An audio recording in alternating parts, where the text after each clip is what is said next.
Hello everyone, पिछले lecture में हम लोगों ने पढ़ा था स्टैगर्ड पिच, गॉस डिस्टेंस और उसके बाद हम लोग एज डिस्टेंस और इन डिस्टेंस को पढ़े थे। इस लेक्चर में हम लोग टैक रिबेट जैसे सिचुएशन को, उसके बाद जो है सबसे पहले हम लोग उसमें पढ़ेंगे मिनिमम एज डिस्टेंस या मैक्सिमम एज डिस्टेंस कितना देते हैं।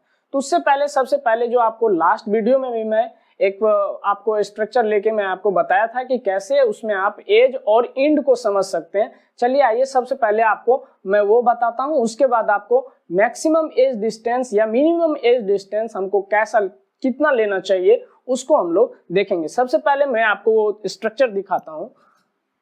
आप मान लीजिए आपके पास ये दो प्लेट है, दो स्ट्रक्चर मेंबर को इस तरीके से आपको जोड़ना है। आपने एक लैप ज्वाइंट बनाया, लैप ज्वाइंट जो बनाया है आपने, तो ये वाला जो पोर्शन है आपका, एक प्लेट आपने ये लिया और ये दूसरा प्लेट लिया, इसको आपने रिवेट से जोड़ा, एक रिवेटिंग किए हैं। तो रिवेट से जोड़ा तो आप अगर जब फ्रंट से देखोगे रिवेट तो आपको कुछ इस प्रकार से दिखेगा कि रिवेटिंग जो होगी इस प्रकार से दिखेगी, यहाँ एक रिवेट है, यहाँ एक रिवेट है। अब अगर जहाँ आप लोग इस तरीके से ना देखकर अपर व्यू अगर जहाँ आप इसका देखोगे तो कुछ इस प्रकार से रिवेटिंग की हुई होगी। तब इसमें हम लोग समझते हैं कि एज और इंड एक्चुअली होता क्या है। वो एक्चुअली है आपका ये वाला जो पोर्शन है, ये क्या है आपका इंड है। इंड कहने का अर्थ है आपका जो ये जो प्लेट है, एक प्लेट है, इस प्लेट का इंड या तो यहाँ होगा या तो यहाँ होगा, दो जगह पे आपका इंड हो सकता है। और अगर जो एज करें तो हम लोग जो एज समझते हैं कि कभी कभार कहते हैं कि मेरा पैर कट गया, किससे कटा, तो भाई एज से कट गया। एज ये वाला जो शार्प पोर्शन होता है, ये जो बड़ा सा लेंथ वाइज जो है आपका, ये कौन सा हो जाएगा, एज हो जाएगा। अब अगर जो एज डिस्टेंस की बात करें तो ये रिवेट से लेके यहाँ तक की जो आपकी ये डिस्टेंस होती है वो एज डिस्टेंस है, और ये रिवेट से लेके इंड तक की जो दूरी होती है ये क्या है, इंड डिस्टेंस है। और कुछ ना कुछ वैल्यू आपको जो इस दोनों आपका जो प्लेट है उस पे क्या लग रहा होगा, फोर्स लग रहा होगा। इसको तो हम लोग समझ लिए। अब हम लोग जो है समझेंगे कि आप मैक्सिमम पिच आपका जो है ये वाली जो वैल्यू है मैक्सिमम इन डिस्टेंस या एज डिस्टेंस जो है हम लोग कैसे देंगे और मिनिमम कैसे देंगे। तो चलिए आइए सबसे पहले उसको हम लोग देखते हैं क्या होता है। मिनिमम वैल्यू अगर जो हम लोग देखें, minimum value of edge distance, minimum value of edge distance की अगर जब बात करें तो अब जब आप मान लीजिए इस तरीके से आप जब रिवेटिंग कर रहे होंगे तो उस टाइम आपने होल भी बनाया होगा प्लेट में। आप अगर जो होल बनाए हैं अपने हैंड से, अपने हैंड से अगर जो रिवेट आप मतलब होल बनाए हैं अपने प्लेट में, तो आपको लेना है, आप इस तरीके से लिख सकते हैं मिनिमम एज। तो ये क्या हो जाएगा मिनिमम एज, ये तो यहाँ लिखा हुआ है, मिनिमम एज इस केस में क्या हो जाएगा आपका 1.7 into D not into D not. ये डी नॉट क्या होता है मैं उसको बताता हूं। ये किसके लिए है, आप जब आप होल किए हैंड कट एलिमेंट होगा या आपने होल हैंड से किया है तब। हैंड मीन्स आप अपने आप से किए हैं, आप ह्यूमन के ह्यूमन जो है उस अपना एफर्ट लगाकर जो किए हैं वो, और एक मशीन कट होता है वो अलग होता है। 1.7 into D not for hand cut element. Cut means ये कट लगाना जो है आप होल करना, ये इसको भी बोल सकते हैं। और 1.5 इंटू डी नॉट, ये क्या हो जाएगा, ये हो जाएगा आपका for machine cut element. Machine cut element के लिए आपको 1.5 इंटू डी नॉट होगा। मशीन कट मीन्स ये आपको जो होल की गई है वो मशीन के द्वारा किया गया है। अब ये डी नॉट क्या है, डी नॉट क्या है, डाया बोलिए या डायमीटर ऑफ होल। ये जो आप प्लेट पे, ये एक प्लेट है आपका, ये प्लेट मान लीजिए आप इस तरीके से आपका प्लेट है, आप क्या किए हैं दो प्लेट को जोड़े हैं, आप यहाँ पे रिवेट लगाए, यहाँ पे रिवेट लगाए हैं, यहाँ भी रिवेट लगाए, यहाँ भी रिवेट लगाए। ये ऊपर से हम लोग देख रहे हैं, ये जो सिचुएशन बताए थे अपर व्यू से हम लोग देखने वाला वो वाला सिचुएशन बता रहे हैं। तो ये जो होल किए हैं आप किसके हैंड से, मतलब आप अपने हैंड से किए हैं कि आपने मशीन से करवाया है।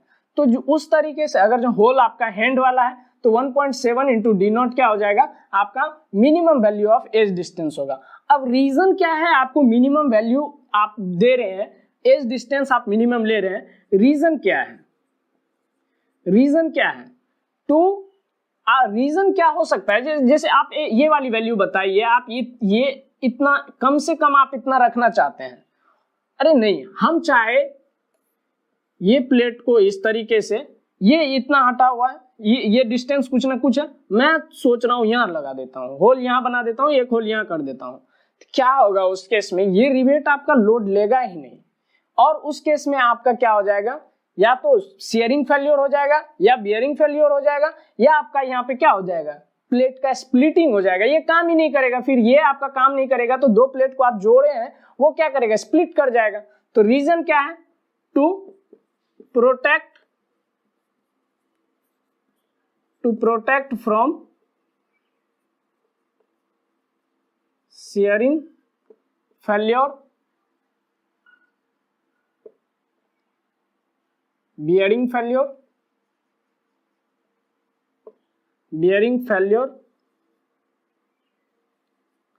या कह सकते हैं और एंड स्प्लिटिंग ऑफ प्लेट, अलग अलग हो जाना, स्प्लिटिंग ऑफ प्लेट। ये तो आपका हो गया मिनिमम के वैल्यू। अब आपको मैक्सिमम वैल्यू लेनी है, तो वो कैसे लेंगे हम लोग,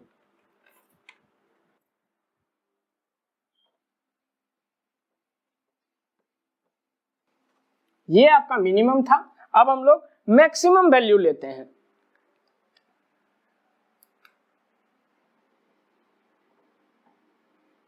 मैक्सिमम वैल्यू ऑफ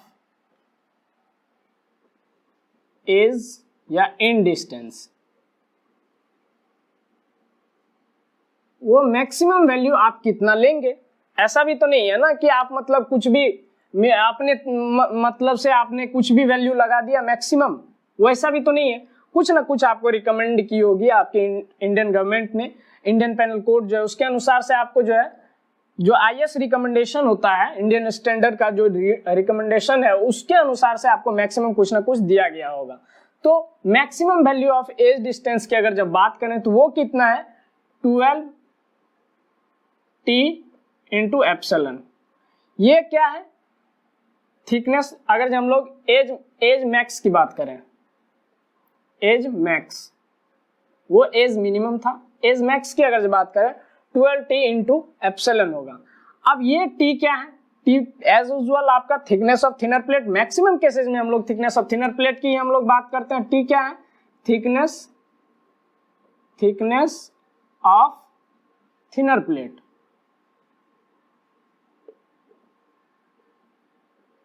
और ई एप्सिलॉन का वैल्यू क्या होगा, एप्सिलॉन होता है √250 अपॉन Fy, और ये Fy क्या है, Fy आपको ग्रेड ऑफ स्टील है। अगर हम माइल्ड स्टील की बात करें तो Fy फॉर माइल्ड स्टील,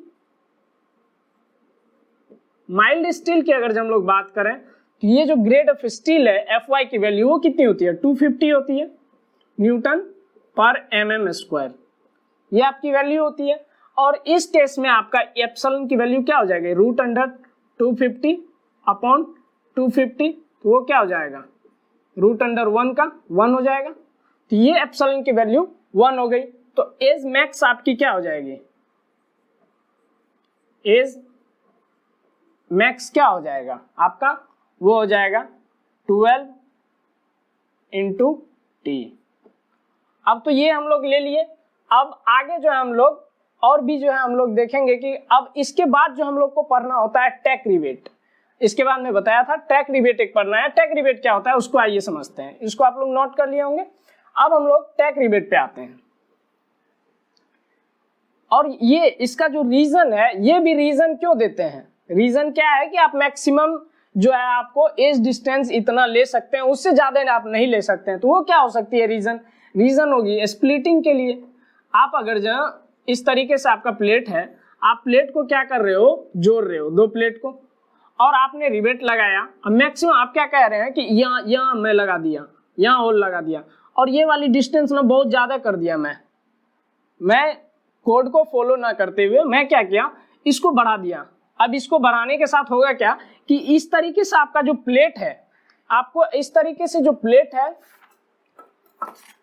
आपको मान लीजिए ये इस तरीके से जो प्लेट है, आपने रिवेटिंग किया इस तरीके से मान लो किया, तो ये जो प्लेट की यहाँ पे आपने किया एकदम बीच में, तो होगा क्या ना कि ये वाली वैल्यू कुछ इस तरीके से हट के आपको रहेगा और इसके वजह से वहां कोरोजन हो जाएगी। कोरोजन हो जाने की वजह से क्या होगा कि आपका ये प्लेट क्या करेगा, स्प्लिट करेगा और वो शेयरिंग फेल्योर भी उसमें हो सकती है। तो रीजन क्या है इसका कि हम लोग मैक्सिमम जो है एज डिस्टेंस का क्यों लेते हैं, तो रीजन है to protect from splitting a plate. Splitting of plate means plate को अलग अलग होने से बचाने के लिए हम लोग मैक्सिमम उतनी ही वैल्यू लेते हैं, उससे ज्यादा हम लोग नहीं ले सकते हैं। अब तो ये हमारा ये हो गया मैक्सिमम वैल्यू एज डिस्टेंस की और रीजन भी समझ लिए। अब हम लोग समझेंगे कि एक्चुअली हमें टैक रिबेट क्या है और हम लोग इसकी जरूरत क्या है। टैक रिबेट, अब आप अपना शर्ट का बटन देखें, शर्ट का बटन का एक्चुअली में काम क्या होता है कि आपका जो दो पैनल होता है आपका शर्ट का, एक अलग छोर होता है, राइट साइड वाला अलग और लेफ्ट साइड वाला अलग, तो उस दोनों को जोड़ने के लिए आपका क्या करता है ना कि ये जो आपका बटन है वो काम करता है। तो आप साइड में टैक रिबेट के बदले आप साइड में लिख लेना समझने के लिए शर्ट का बटन, आप उसको देखकर आप समझ सकते हो। मान लीजिए आपके पास इसमें क्या है ना कि टैक रिबेट को समझने से पहले एक फिगर देखते हैं हम लोग। एक हम लोग गैजेट प्लेट ले लिए, एक क्या किए हम लोग गैजेट प्लेट लिए कुछ इस तरीके से,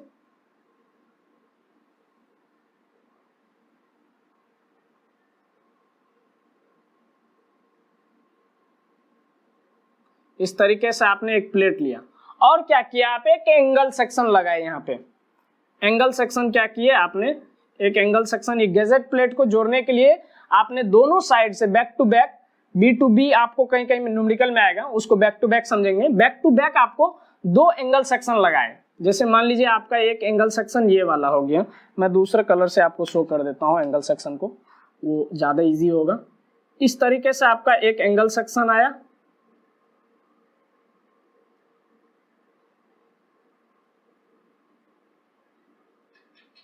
आपका ये एक एंगल सेक्शन है और इसी साइड में हम लोग दूसरा वाला एक एंगल सेक्शन लगाए।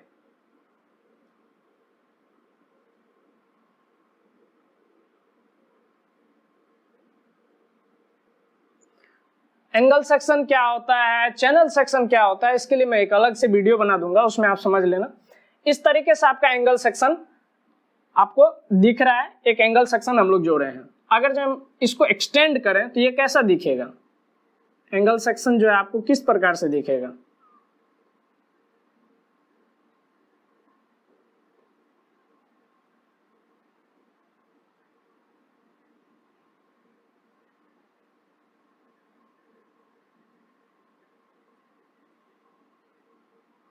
कुछ इस प्रकार से आपको एंगल सेक्शन आपका दिखेगा, ये वाला पोर्शन जो है, और ये वाला जो पीछे है उसको हम लोग इस तरीके से दिखा सकते हैं। ये आपका क्या है, एक एंगल सेक्शन है, मान लीजिए ये आपका एंगल सेक्शन है।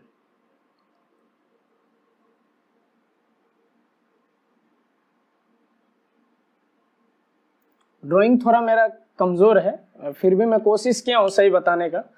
आप मान लीजिए आपके पास ये एक गजेट प्लेट था, ये एक गजेट प्लेट है और गजेट प्लेट के साथ आपने दो एंगल सेक्शन को जोड़ा, और ये वाली पोर्शन आप देखो, अगर जब देखोगे तो आपको नजर आएगा ये वाला पोर्शन के बाद गैजेट प्लेट खत्म हो चुका है। मींस एंगल सेक्शन का ये वाली पोर्शन तक ही आपको गैजेट प्लेट दिख रहा है, इसके बाद जो है गैजेट प्लेट खत्म हो चुकी है। कुछ इस तरीके से समझिए कि आप दो लाइन है इस तरीके से,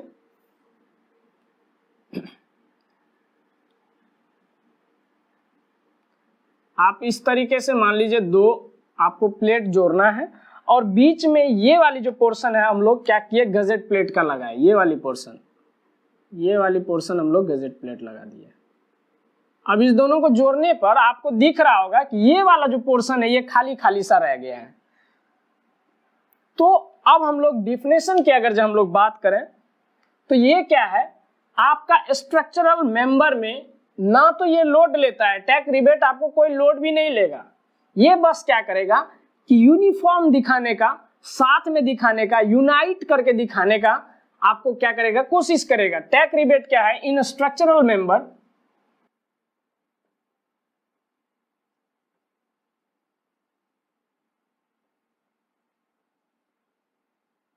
टैक rebate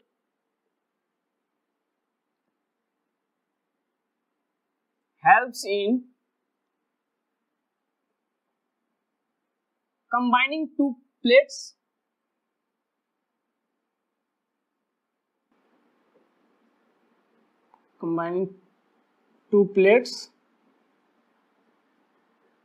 and try to show that both the plates are same.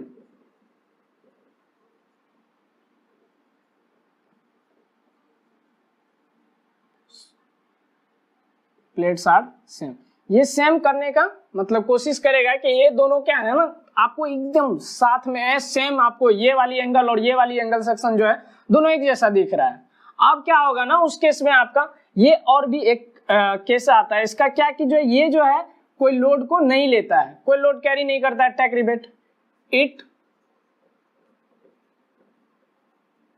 Does not take any load, ये क्या करता है, कोई भी लोड नहीं लेता है, बस ये आपको जोड़ने का काम करेगा, बस स्प्लिट नहीं होने दे, बस उसका काम करेगा।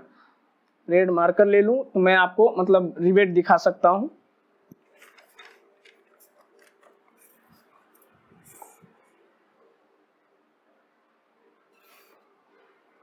मेरी रेड मार्कर नहीं मिल रही है, चलिए आइए मैं इसी पे दिखाता हूं आपको। अब मान लीजिए इस वाले सेक्शन में आपने क्या क्या रिबेटिंग किया, यहाँ पे आप एक रिवेट लगाए, यहाँ एक रिवेट लगाए, ठीक। अब उसके बाद जो है आपने यहाँ एक रिवेट लगाया और यहाँ भी लगाया,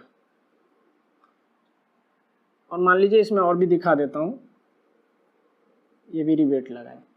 अब यहाँ पे क्या किया आपने, रिवेट लगाया और यहाँ पर दो रिवेट लगा के आपको छोड़ दिया। तो ये वाला जो आपका रिवेट है स्ट्रक्चरल मेंबर को जो गजेट प्लेट को जोड़ा है, ये क्या है, गजेट प्लेट है। ये क्या है, एंगल सेक्शन, ISA आप बोल सकते हैं, एंगल सेक्शन बोल सकते हैं, एंगल सेक्शन। ये भी क्या है, एंगल सेक्शन ही है, एंगल सेक्शन ही है। और ये क्या किया है ना, ये वाला जो रिवेट है, ये सब जो रिवेट लगा हुआ है यहां से लेके यहां तक का, ये वाली ये जो रिवेट आ रही है, ये क्या है, स्ट्रक्चरल रिवेट है।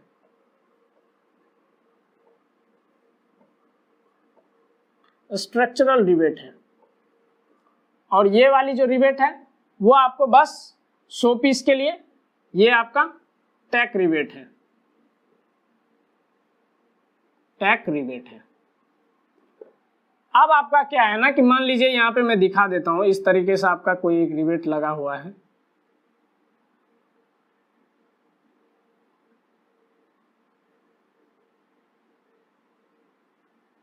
इस तरीके से गैजेट प्लेट के साथ में आपको रिवेट लगा हुआ, और यहाँ पे आप क्या किए, एक रिवेट इस तरीके से लगा दिए।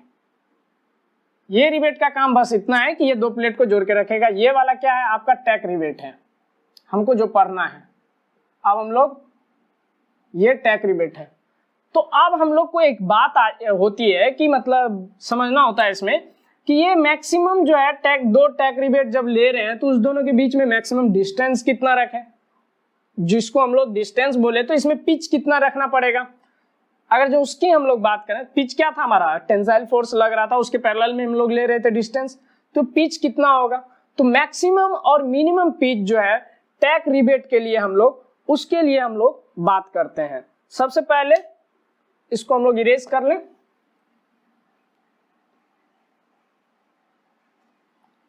आपको अभी भी मतलब जो है लेक्चर है वो किस पे चल रहा है, टैक रिवेट पे ही चल रहा है, टैक रिवेट पे ही चल रहा है। ये टैक रिवेट में अब आपको पिच की बात होगी, वो कितनी हो जाएगी? अगर जब हम लोग मैक्सिमम पिच की बात करें, पहले हम लोग जो है मैक्सिमम पिच की अगर जब बात करें,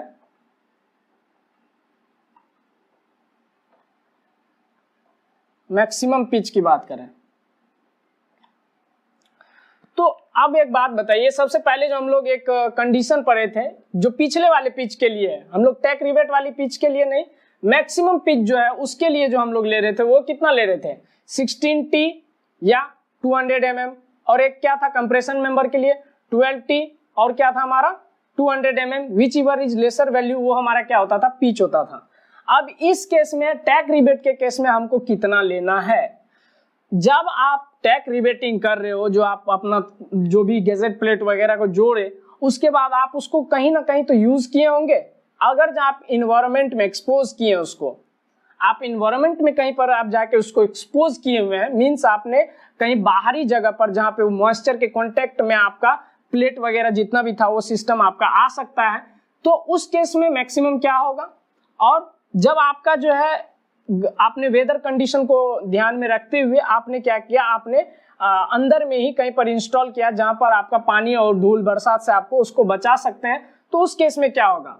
मैक्सिमम पिच एक कंडीशन होता है when exposed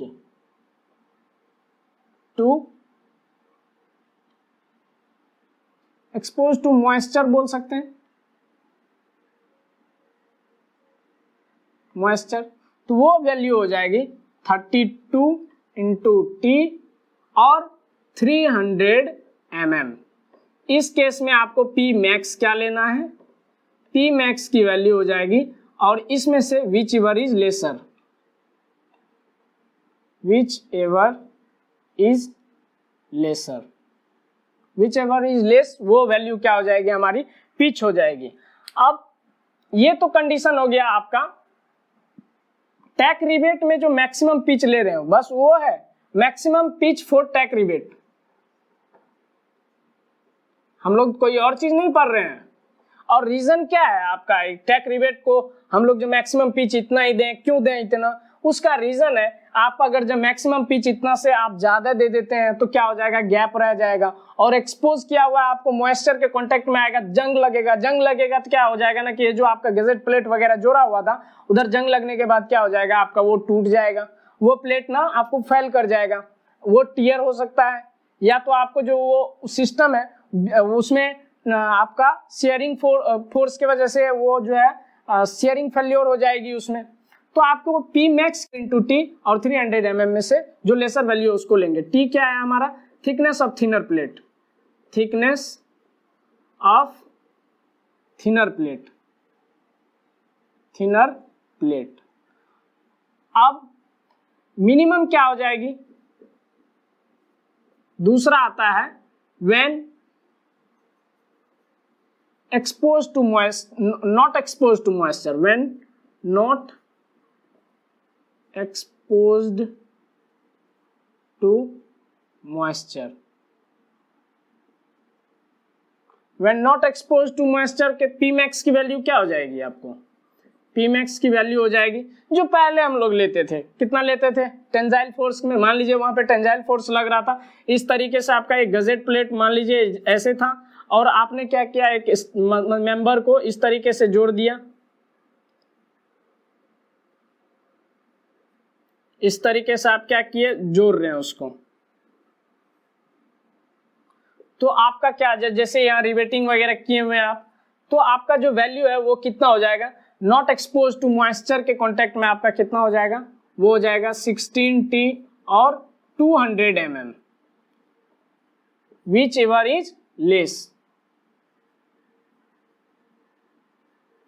which ever is less. तो ये तो हमारा हो गया टैक रिवेट में मैक्सिमम डिस्टेंस कितना लेते हैं। आगे का जो हमारा लेक्चर होगा उसमें जो है हमारा लेक्चर होगा जो हमारा प्लेट वगैरह फेल्योर होता है, फेल्योर वाले केस को स्टडी करेंगे, और हमारा एजम्पशन वगैरह जो रिवेटिंग के केस में जो हम लोग एजम्पशन लिए थे उस पर भी हम लोग बात करेंगे। तब तक के लिए थैंक यू, बाय।